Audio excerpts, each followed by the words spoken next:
What's happening, everybody? Welcome to a brand new episode of Fighting Words. Anthony Sanfilippo's here. I'm Bob Wankel. I'm in my echoey chamber in my new office here. I guess I got to do the Rush Joy thing and get some soundproofing going on in here, Anthony. I put a carpet down. I have some stuff on the walls, and it just still is a total echo in here. So bear with me, everybody. We're working on it. It's like, in my house, Bob, I used to have it. So I used to have an office downstairs. But when we used to do the show, I kept getting, my computer kept freezing because I guess the Wi-Fi wasn't as strong down there. So I basically, every time we do the show, I move up to, our family room area. And my wife started working from home, and she took my desk that I used to use downstairs, brought it up to the spare bedroom, and turned it into her home office. And so she's got this beautiful home office upstairs, like desk, 2 screens, and the keyboard. She's got a cabinet next to her, great lighting, a very big, comfortable chair, and I'm sitting on basically a dining room chair at the table. Okay, so my wife's got much better office than I do. I feel really good about the office. I don't feel great about the sound. So we'll do the best we can here today. And look, we have a lot to talk about. We have a Phillies-Dodgers NLDS series beginning this weekend at Citizens Bank Park, Game 1, right in the twilight hours here. So good news right off the bat. We don't have to worry about the shadows. The shadows aren't going to be a major factor in this game. So that'll be good to kind of extract that talking point. But what we do have is a Dodgers team that kind of put its foot down this week on the Cincinnati Reds. And kudos to the Reds for getting there. Took advantage of the Mets collapse. But as I noted in the last show, it's not like the Reds were on some crazy run to get into the postseason. It's just that the Mets were that bad. And I don't want to take anything away from the Dodgers, but that Reds team stinks, and they were totally overwhelmed by the moment. And I would expect a much different, at least from a psychological aspect, a much more prepared and ready for the moment type of team in the Phillies as this series gets started. Let me ask you right off the bat. There's just been this feeling that the Dodgers haven't been the Dodgers most of the year. They have gotten hot in September and now into October. Mookie Betts has obviously been much better after a slow start. You look at what you saw this week and it give you a little additional pause, or are you exactly where you were on Monday when we last talked about the theoretical matchup? Yeah, so I still think that this is the 2 heavyweights going to go at each other, and I think it's a long series, maybe all 5 games. And but the Dodgers did show me a little something, right? They went out there and said, all right, Cincinnati, you're going to throw your ace at us, and who's a pretty good pitcher in Hunter Green. It's not like he's chopped liver. He's a really solid pitcher, and they smacked him around, top to bottom in that lineup. And so like that was the impressive thing to me, is that the Dodgers were pretty relentless offensively. Now, they still have some weaknesses with the bullpen, right? Like I watched what happened. I was like, I think I said on the program, I really wanted to pay attention to how they utilize their pitchers in relief. And Reds had some opportunities. Like even the first game, they were one batter, they were down 10-1 in that game at one point, whatever the hell the score was. They got back to being one batter away from bringing the tying run to the plate in that game. And then they leave the bases loaded in that instance.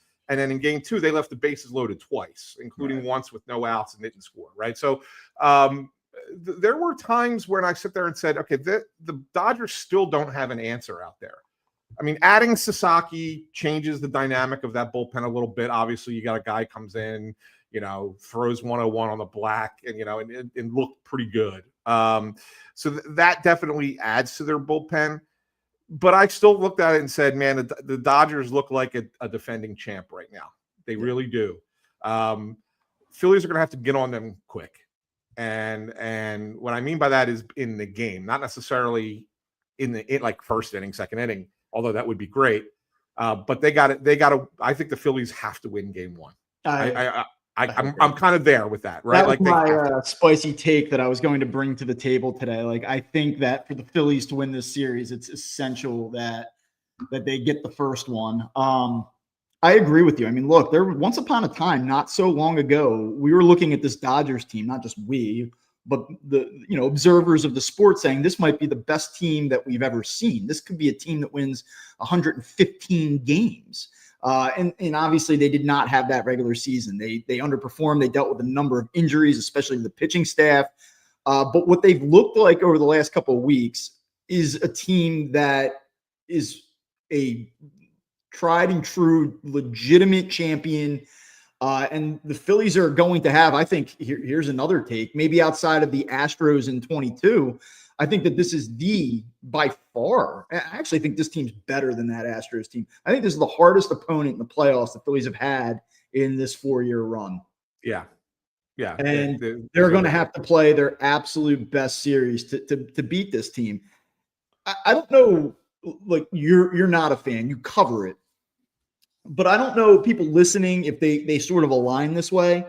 Typically, I get to the playoffs as a fan, and I'm nervous. I'm like, I can't think about work. I'm totally like just absolutely a wreck about what's going to happen. I think about the Eagles playoff runs, and it's like kind of all consuming for me. And we do this Philly show, and I have to tell you, like, I'm not nervous about the series. It doesn't mean that I don't think that they can win. It doesn't mean that I don't care, but I'm at this place with the Phillies. This is what they've done to me over time. I feel like they're either going to do it or they're not. And for that reason, I just don't like my psyche coming into this is just show me, and if you can't do it, then it's kind of what I've learned over the last 3 years. It's just the last piece of evidence. I mean, there's a lot at stake for these guys. There's a lot at stake for this team, and it's a good team. But I don't feel the nervousness that I typically do ahead of a series. And I don't know if that's because of expectations. It's because the opponent's so good. There's not a house money component to it. I don't know. Yeah, well, I'll tell you what, Bob. The one thing that I think about, maybe that may be the reason why, is the one thing about this Phillies team is when they play a really good team, they do tend to play a very good brand of baseball. Like the Phillies don't go out there and embarrass themselves against a really good team. This group, go back over 4 years, and not just in playoffs. I mean, I think regular season games too. Yeah, they've had some bad series here and there, bad games here and there. But when they get what we could consider like measuring stick type games or series, they tend to do well. They really do. And even this season, just go back just 2 weeks when they were playing the Dodgers in LA. And, don't forget that series meant something going into the beginning of the series. Like the Dodgers were within striking distance of the Phillies. And if the Dodgers could win that series, they had a shot to catch the Phillies for the bye. And the Phillies won the series. So like, it was only a couple weeks ago. And so like they played some really good baseball there. There were things about it that we're going to sit here and talk about today as being a red flag against the Dodgers, namely not hitting their starting pitching. But at the same time, they found a way, right? They still hung in there. They took every punch the Dodgers had, and they punched back and then counterpunched and everything. So like that's something that you got to appreciate about this Phillies team, is that when the opposition is good, they'll bring their A game. It's when they play down to the level of the competition that I think the frustration sets in for most fans. And that's why losses to teams like the Mets and the Diamondbacks drive everybody crazy, because you were certainly a superior team there and didn't get the job done. Whereas against a team that they probably shouldn't have beaten, like the Braves a couple times, they played their best brand of baseball. And so I think that's what you're going to get against the Dodgers. Whether they win or lose the series, I still think the Phillies are going to play a pretty good brand of baseball. There's a lot to talk about as it relates to the entirety of the series, but what we have in front of us is a game one with a hell of a pitching matchup, and Christopher Sanchez, who will go for the Phillies, and then opposite Shohei Ohtani, because the Reds could not force a third game. So you see Ohtani now in game one. First of all, I will just note this. Obviously, Shohei Ohtani is a heck of a pitcher. For what it's worth, he's made 7 appearances at home this season. He's made 7 appearances on the road, and opponents are hitting 151 against him at home, and on the road they're hitting 282. They've put together a 425 OPS against Ohtani at home. They have put together a 678 OPS against him on the road. I don't know how much to make of home road splits. I know that he was coming off of a significant delay, and he had to ramp back up. I frankly did not look at the numbers too much to see if that was consistent across the board or if it was one blow up. I don't know how to look at Ohtani. And what scares me is that it's not even like he's their guy. Like Yamamoto was nasty the other night. Snell has been awesome. And I don't even think Blake Snell's like, he's the guy that doesn't really put the scare into me typically, but he's been awesome lately. They just have so much depth in this starting rotation that there is no like, well, if you get past Ohtani, then you can kind of catch your breath and there's just the next stud coming. But as far as it relates to Ohtani, I mean, like, how do you look at this? I heard Jeff Passan the other day on the ESPN pregame show, I think before Tigers Guardians, and he said he would take Sanchez as a pitcher right now over Shohei Ohtani, which is amazing because, I mean, that's the first time I think I've ever heard ESPN not totally falling over Shohei Ohtani. What do you got for me in this pitching matchup? Yeah, I mean, look, he pitched great for 5 innings. Yeah, okay. My wife, okay? She's over here. She sees I'm doing a show and she wants to play charades to ask me about if I ate breakfast or not. No, I did not eat breakfast, hon. Thank you. Okay. Important. She's just trying to take care of you, you know? Yeah, I get it. She comes down out of her office to start playing charades with me. Anyway, Ohtani, as great as that performance was, it was only 5 innings, but it was a really great performance against the Phillies. He's a hitter. Right? Like, when I think of Shohei Ohtani, I think of the offensive statistics. I don't necessarily sit around going, oh, he's one of the best pitchers in baseball too. He's good. He's a very good pitcher. But I'm not sitting here talking about Shohei Ohtani in a Cy Young race, right? So I think that when you look at Christopher Sanchez, he would have been your Cy Young had it not been for a guy named Paul Skeens this year. That's why I think it's worth saying you would take Sanchez over Ohtani, because Sanchez has a better track record this season. I know Ohtani was building up, but Sanchez is a more complete pitcher. Ohtani is a very good pitcher who also happens to be the best hitter in the game, right? So that's what makes him the superstar that he is.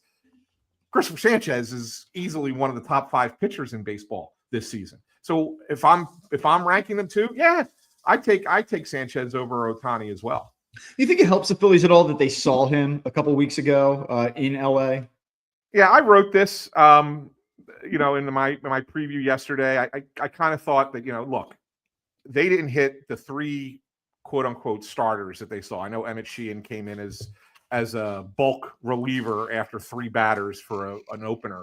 But the Phillies got a grand total of 3 hits in 17 2/3 innings off of the 3 Dodgers starters that they faced in Los Angeles. That's not good. That said, that was the first time they had ever seen Ohtani as a pitcher. They'd never seen him before.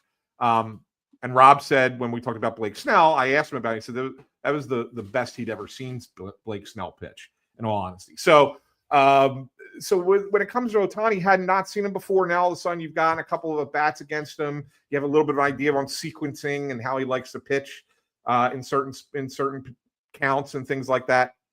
Yeah, it can help, but let's not turn it into, okay, now that we've seen him, we'll be able to hit him. I think it helps a little bit. I don't think Shohei Ohtani is going to go out and throw 5 no-hit innings against the Phillies, but I also don't think the Phillies are going to put up 6 runs against Shohei Ohtani. It's probably something in between and closer to the no-hit than to the 6 runs. Well, I think one thing that encouraged me a little bit, the Dodgers are favored to win this series right now. I was looking around a little bit at the odds, and they're favored to win the World Series now that they're in this round. We know that coming into the postseason, the Phillies had the edge there, but that's just primarily because. And that changed, right, Bob? Because I believe as soon as the series ended, because ESPN put up their ESPN bet odds, and I think they had them both at plus 450 to win the World Series. But yeah, it depends where you look. I mean, there's not a gaping there's not a huge disparity in terms of the way that this is, sort of laid out. But game 1's going to dictate everything here. And what I was kind of surprised to see, and maybe I shouldn't be. I mean, the Phillies are the 2 seed. They had the second best record in baseball. They've beaten this LA team. They beat them 2 out of 3 a couple of weeks ago. I was surprised to see the Phillies are favored in game one. I am. And I know that Christopher Sanchez is who he is. And I know this is a team, I think, from a national perspective that people believe is good. But I just think, given the Dodgers have a very public backing when it comes to betting. People want to bet on the Dodgers, and they certainly want to bet on Shohei Ohtani. And I guess I saw the Phillies come out minus 130, which is like not nothing. And it's down to 123 right now. But I don't know. What am I not seeing here? Am I giving the Dodgers like too much credit? I'm like defending champion, just pummeled the Reds, have been playing really well lately. Starting pitching's lights out. Am I overlooking this Phillies team? Like, I think that I sat here for 5-6 months and I said, man, this outfield stinks. Man, this bullpen has a lot of holes. They're kind of being drug along by Kyle Schwarber and starting pitching. And, Trey Turner's had a good year. But other than that, like, I don't know. I just don't feel like that this is a great team. And now that they're here, I mean, it's undeniable the season that they've had and how well they've played down the stretch and how much longer this lineup is. But, like, I need you to talk me out of what I just can't get over, which is I just think that the Dodgers starting pitching is going to blow the doors off this Phillies lineup. Like, I'll just get to the point. Like, I don't think the Phillies are going to win this series. I actually think the Dodgers are going to win the series in 4 games. It's possible. And I actually was on Mike Gill's show the other day, and I was kind of outlining why I felt that way. And there were like people DMing me, and they're like, "Dude, you're a loser. Could you be more negative?" I'm like, I know. Like, it would be hard to be more negative. I don't feel it. I don't feel it in my bones right now. Doesn't mean I won't be wrong. I'm wrong all the time, but I'm having a hard time. So what I want you to do for me, and really for our listeners who certainly don't want to hear me go, I don't think the Phillies are going to win the series. Like, lay it out for me. Like, lay out the path to I don't think it's going to take, by the way, I don't think it's going to take an act of God. I don't think that this is David versus Goliath. Like, it's none of that. I just think the Dodgers are better. So talk me off that ledge.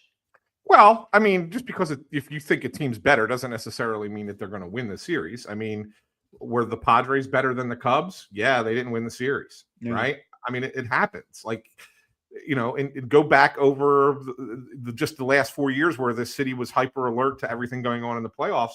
The last 3 seasons, teams that were not better than the other team won the series a lot. Like, it happened several times. We've witnessed it firsthand multiple times, right? Both on the positive side for the Phillies and on the negative side for the Phillies. So just being a better team doesn't necessarily mean that you're going to win. And I think the Phillies have a path here. I really do. Before I give my prediction, which I'll give it a little bit later, but there is a path here. The path is you got to work the starting pitching. I really believe that. I really believe that even if you don't put runs up on the board against the Dodgers starters, the sooner you get into that bullpen, the better off you are. Phillies are one of the best team in baseball with scoring runs after the 7th inning. They have abused a lot of teams' bullpens, even teams with decent bullpens. The Phillies have hit them. So you get past those starting pitchers and the Phillies can hit. So I think that's key number 1 for the Phillies. Secondarily, it's matching up lefties against Ohtani and Freeman. And I know that the Dodgers have some right-handers, right? That can be, obviously Mookie Betts is playing great. Teoscar Hernandez can pop one all the time. I'm starting to think that Will Smith is going to play in this series, that he hasn't played in a bit with that fractured hand. He's arguably the top 2 catcher in baseball, maybe behind Cal Raleigh. So like there are right-handed bats that can hurt you, but I really think it's going to come down to every time Ohtani and Freeman come to the plate, or the Phillies going to have a left-handed pitcher to throw against them. And I think that that's what they're going to look to do. And if they win that battle, then I think that that's an advantage Phillies. And then finally, I think that there are 2 guys that, and it's going to sound stupid for me to say this, but that need to be difference makers for the Phillies. And the 2 guys are Bryce Harper and Trey Turner. And what I mean by that is Bryce Harper needs to be the superstar as opposed to just being really good Bryce Harper. He was really good Bryce Harper for most of the year, and that's fine. And he can be really good Bryce Harper, and they can still win this series. But if he's superstar Bryce Harper, they can beat the Dodgers. They will beat the Dodgers. And as for Turner, he just needs to come back and be healthy, trust his legs, be able to run the bases like he was, have his timing back. Having not played for a month, that's a concern. But if he can be himself, I think if those guys are themselves, the Phillies can win the series. I think it's interesting. We talk about Ohtani and Harper and their status in the game. And I mean, there was a time where Bryce Harper was the face of the sport. Shohei Ohtani is now the face of the sport. And as I've noted on this show, it's nothing about him per se, but the way that he is covered and the way that it is, I think, overdone and the amount of overexposure. I mean, he's a legendary player. I can't dispute that, but I just find something agitating. I think my breaking point was a few years ago when Fox had the Dodgers and they put the graphic up on the screen that was like Ohtani coming to bat and, 6 batters away. I'm like, what the hell is this? Right. Mm-hmm.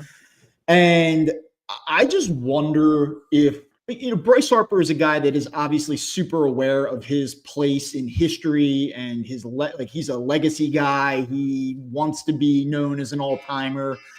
And I'm not going to sit here and say that Bryce Harper, if he doesn't have a good series, it's going to be a negative against his overall record at the end of when it's all said and done. I'm not going to do that. But I do wonder as he comes into this game, having had a good year, and playing across from a guy like Ohtani, who is now just exploded to a different planet in terms of popularity, does he look at this as an opportunity to kind of say, by the way, I'm still here and I am that guy? And I think you referenced it last week when they were in San Francisco and he started to heat up. He had said a couple times in a week span, like, I am one of the best players in the sport, like as if he was almost reminding himself of that, but also sort of reminding everybody else of that. Well, here's an opportunity to do it because you're playing the big bad Dodgers. All eyes are going to be on this series. I think by far this is the most compelling of the 4 the DS series.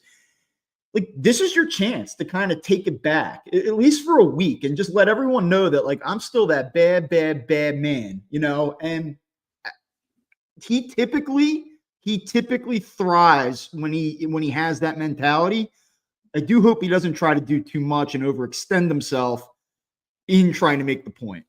Yeah, and it's a good point that you're making there, Bob, at the very end. Like, I think that's the most important thing. Like, he's got to be that guy, but stay within himself at the same time, right? The one thing I can tell you is, we were down there on Tuesday for their workout, and Bryce doesn't usually come out and do BP on the field. He usually does it in the cage, so we never get to see him hit before a game.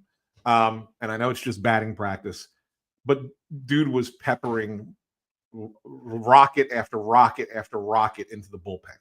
Dead center field, swing after swing after swing. Then they have the inter squad game, and he hits the home run to the same spot, basically, right? I mean, so like it's almost like you're seeing him like, okay, I'm going to lock in now. And if he does in these games and locks in and becomes that guy again, Phillies have a great chance to beat this team, because then you're saying we're going to match your superstar with our superstar, and he's going to hit homer for homer with him, or whatever the case might be, hit for hit with him. And then ultimately, I do believe that the Phillies lineup towards the bottom is still slightly better than the Dodgers towards the bottom of the lineup. I'll take the top of the Dodgers lineup over the top of the Phillies lineup, but I'll take the bottom of the Phillies lineup over the bottom of the Dodgers lineup. And so, if Bryce can be that catalyst toward the top, him and Turner and Schwarber do their thing, then I'd like the opportunity for the Phillies to score some runs at the bottom of the lineup that I don't particularly love for the Dodgers. Yeah. I want to get to a few comments, Bob, because people are a little annoyed with you. That's fine. People a little annoyed, although there is one person who's with you. But it was here we go. Amadeo says, Bob, you're not giving the Phillies enough credit for how well they played in the last month and a half, and you sound too scared of the Dodgers. Right? Yeah. I mean, the Phillies have played really well. This is a different beast. Yeah.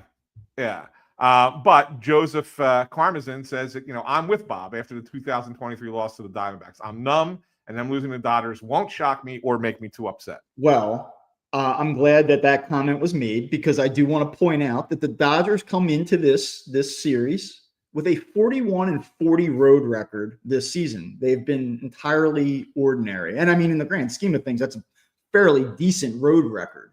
But Phillies won 55 games at home this year. They are a phenomenal team at home. They're an entirely different team at home. And I do wonder, am I overlooking to the extent that home field advantage does matter? This is what we were sweating the details about a couple of weeks ago, about how important that series was in LA. And that is for this reason, because they should get 3 cracks at it in a 5-game series. And here's my only problem. I know that tomorrow night that environment is going to be awesome. Like, I was there when they came back in 22. They had been on the road forever. Remember, they went out on that long road trip, and they were in St. Louis. Then they had to go to Atlanta. Then they finally come home, and it was just like a decade of pent-up energy and frustration and anticipation. And that crowd that weekend was awesome. Awesome. And it was great the entire run in 22. 23, really good crowd. But I watched what I watched when the Diamondbacks came in here in game 6 and 7. Like, it is not a slight on the fans. It is not a slight on the environment.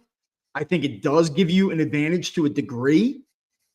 But, like, we can't sit here and just be like, yo, it's Red October, baby. Nobody comes into the bank and beats the Phils. Like, yes, they do. Like, the Mets did. The freaking Mets did last year. The Diamondbacks did it. Like, I mean, so I'm having a hard time. Like, I think that the home field advantage is critical. I think that it gives the Phillies a much better opportunity to win the series. But I can't sit here and do the false bravado, puff out my chest, like, ain't nobody coming in here. Like, okay. And, like, I know Ohtani's going to get it tomorrow. Like, he's going to hear stuff he's probably never heard before. Like, it's going to be wild. But, like, do you think that Shohei Ohtani really gives a shit? Probably not. Like, I guess we'll find out.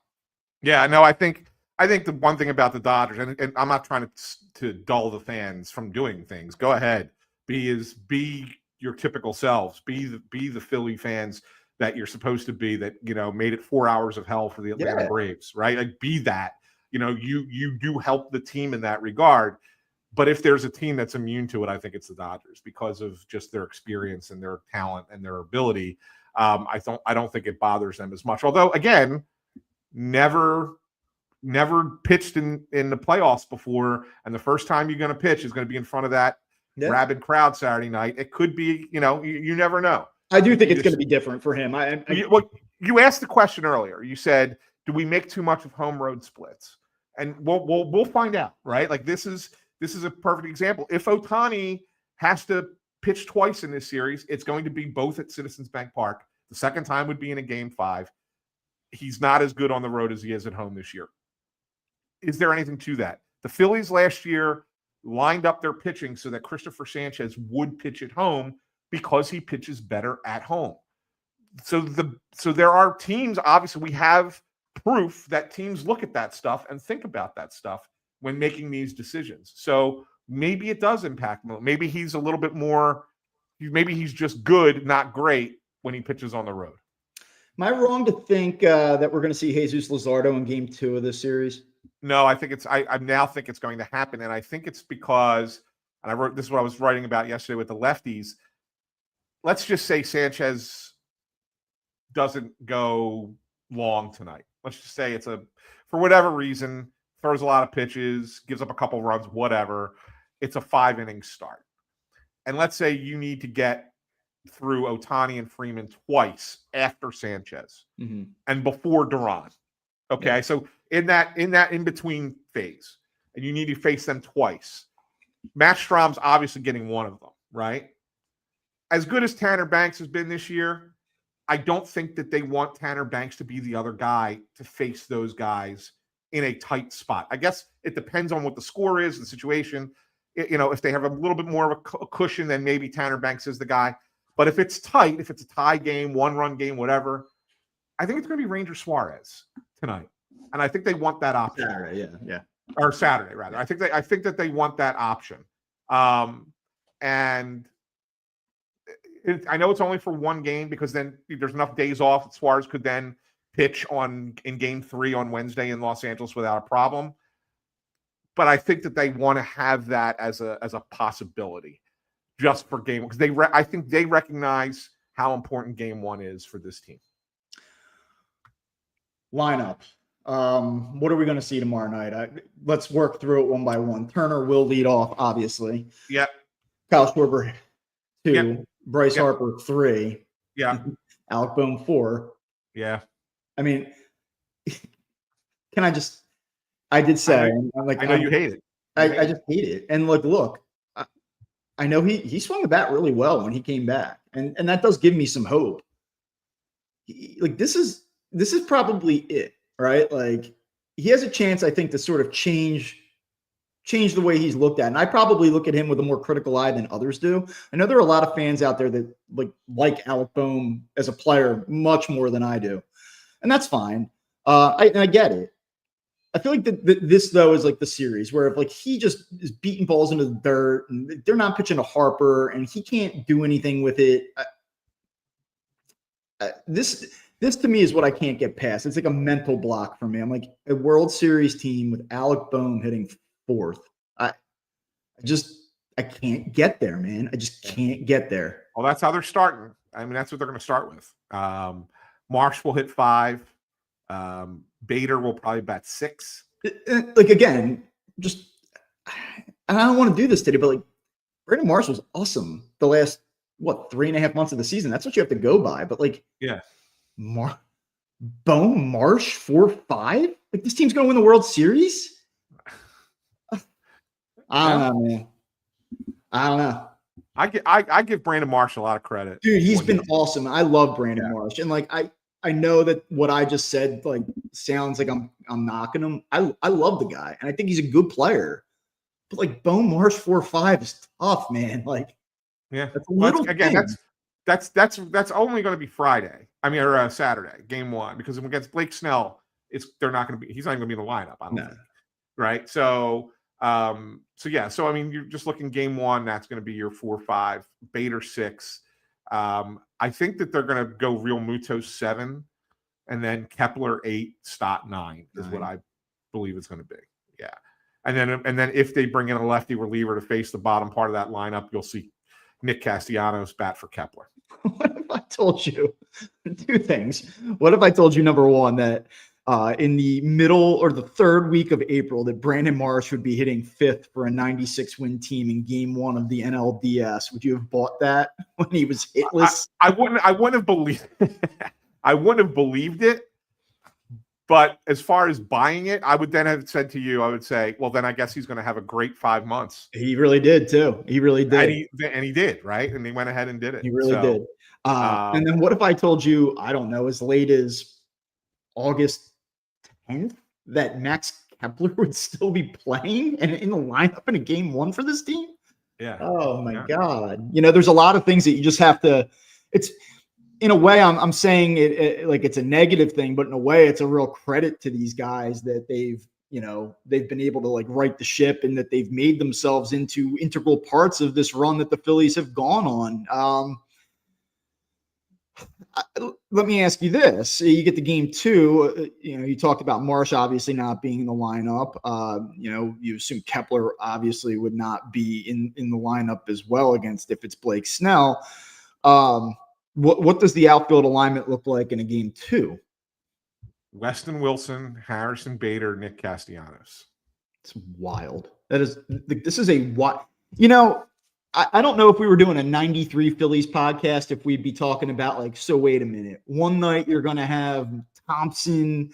The other night you're going to have Incaviglia out there. Well, they did it. They did it too. They platooned left and right. Now, they did. They platooned Thompson and Incaviglia in left, and West Chamberlain and Eisenreich in right. Yeah. So yeah, I mean, and it worked for them, right? It will be. I mean, if they do this right, if they go to the World Series, they win the World Series, and you say all right, 10 years from now, let's talk about the parts of that team, and you're Oh, it was Weston Wilson, and I just it's.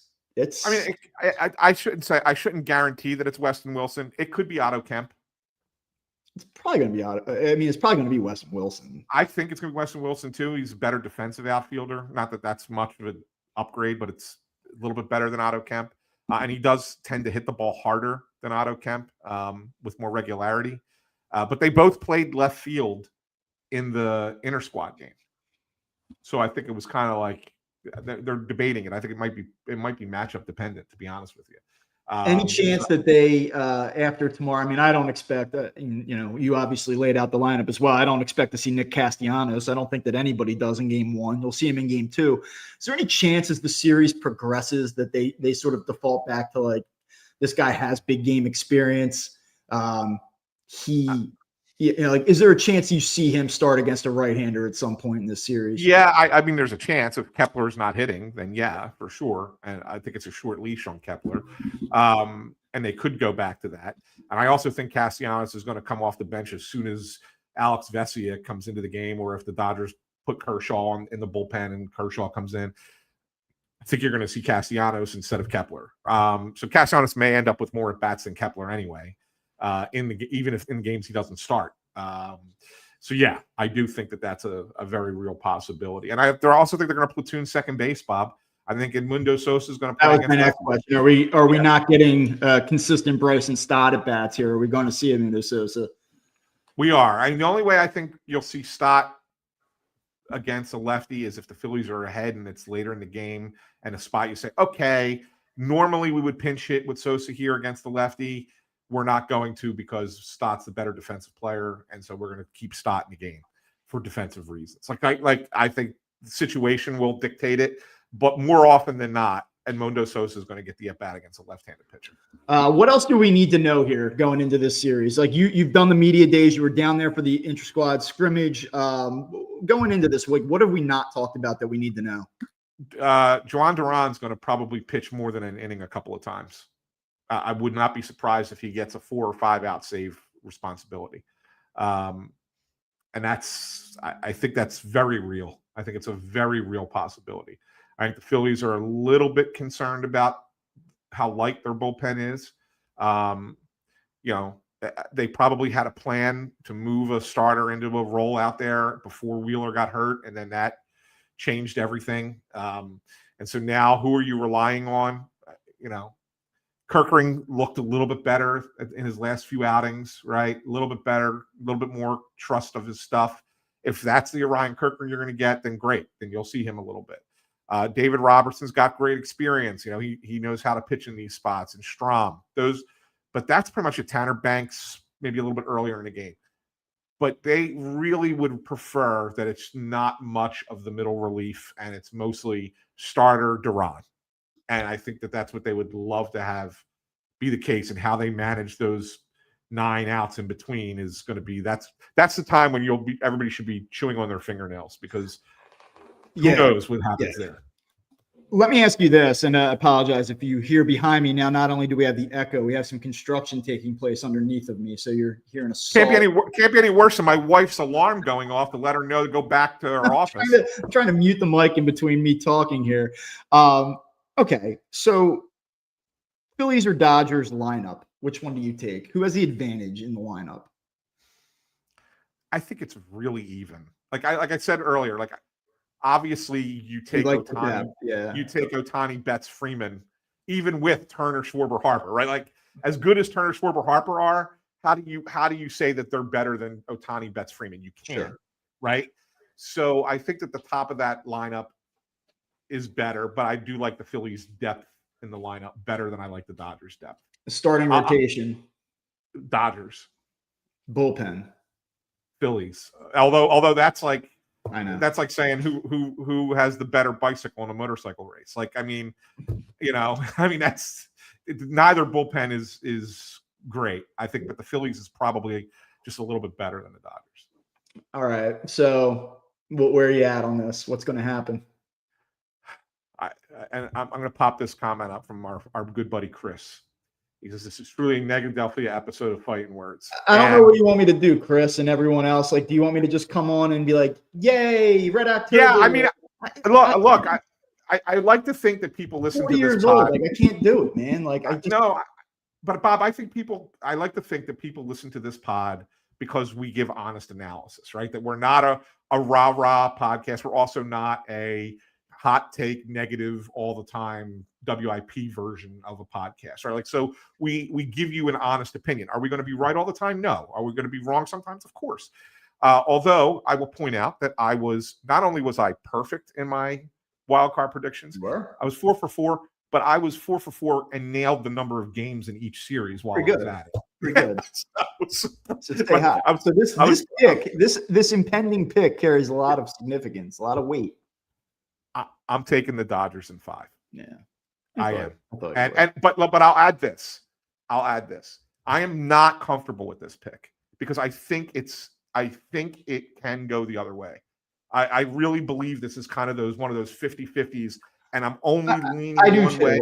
I do too. Like, and just because I think the Dodgers are going to win doesn't mean that I don't think that the Phillies can. Like, I'm not sitting here saying like, man, I think you better hope for a miracle. Like, I don't feel like that. Phillies could very well go out tomorrow, beat up Ohtani early, hold on, get a game 1 win, reset, come back, just like the way you look at the 08 NLCS, right? Yeah. Like, they survived Derek Lowe in game 1, and then game 2 was just like a party. They just beat the shit out of the Dodgers in that Friday afternoon game.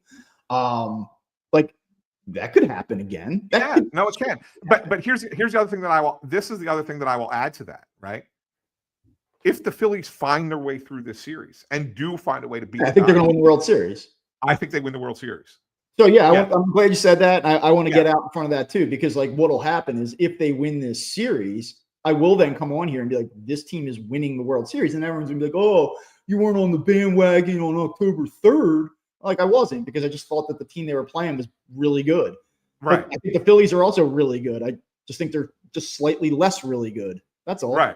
That's all it is. I would take the Phillies. Here you go. There's 8 teams left.